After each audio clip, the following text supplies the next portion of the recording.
video बनाउँदैछु क्या खोर्सानी हेर्नु गाइजहरू सोचेको नि थिएन जिन्दगीमा यस्तो खोर्सानी फलाएर चाहिँ जापानमा चाहिँ उन्नतिको साथ खाइन्छ भनेर यति पिरो खालको खोर्सानी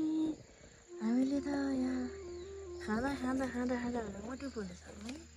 यस्तो खान्छौँ नि हामीले सराउन फलेछ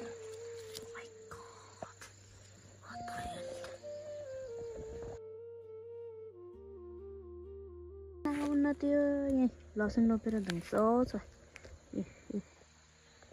यसको लसुन फलेर यी खपिसक्नु छैन यहाँ धनियाँ पनि भइसक्यो धनियाँ पनि खतरा खान्छ कसरी खायो भन्छ बकुल्ला हो होइन बकुल्लाको बोट हो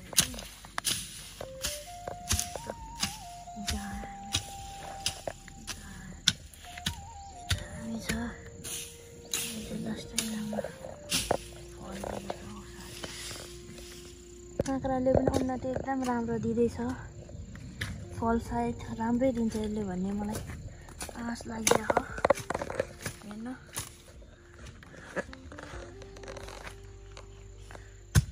सागको उन्नति यहाँ चाहिँ ठुल्ठुलोवाला साग चाहिँ फेरि आएर साथी ब्लड पारेको गुसाइ भन्छ यसलाई जापानमा त्यो वाला हो यो पछि किम्ची बनाउने साग हो यो खतरा हुन्छ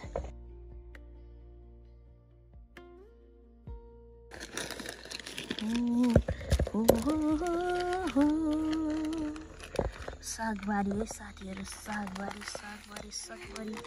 आयो हजुर आयो आयो आयो आयो हजुर आयो आयो 5 रुपियाँ मिठा हजुर 5 रुपियाँ मिठा हजुर हेलो डेन्जर छ नि त मरद छ नि त साग त तपाईँको जामुनको साग मरद छ हजुर ठाउँ है उसको के काउली साग के राखेको छ अरे अब यो चाहिँ कहिले सक्छ थाहा छैन यो वाला साग हो यसको यस्तो नमुना यहाँ छ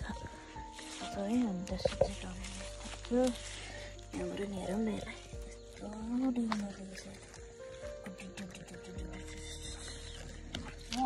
भिडियो मात्र बनाएर हाल्नु त डेन्जर देखिन्छ त्यस्तो चाहिँ यो बकुल्ला भन्ने सिमी रोपेको हामीले खतरा गरेछ यो राम्रो भएको छ बोट यो गाजर चाहिँ किन मसिना आउँरै भेनाल छेउ चाहिँ सक्ला है यो सबै यस्तो राम्रो फल्दा यो गाजर चाहिँ तिमी चाहिँ बेजातिर चाहिँ एक नम्बर यो